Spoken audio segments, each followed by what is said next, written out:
Subscribe Prudent social media channel and press bell icon for latest notifications. PM Gati Shakti is a transformative approach for economic growth and sustainable development. The approach is driven by 7 engines, namely roads, railways, airports, ports, mass transport, waterways, and logistics infrastructure. 400 new generation Vande Bharat trains will better energy efficiency and passenger riding experience will be developed and manufactured during the next 3 years. E-passports. The issuance of e-passports using embedded chip and futuristic technology will be rolled out in 22-23 to enhance the convenience for the citizens in their overseas travel.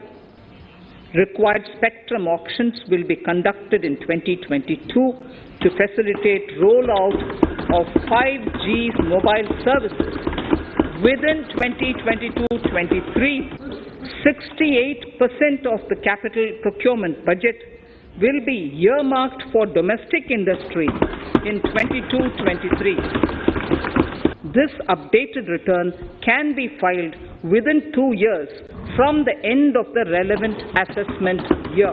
The surcharge on cooperative societies from the present 12% to 7% for those having total income of more than 1 crore and up to 10 crores.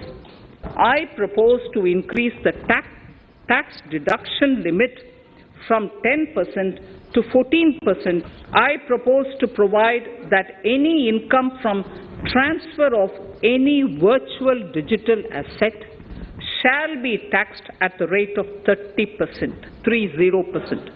I propose to provide that no set-off of any loss shall be allowed against undisclosed income detected during search and survey operations.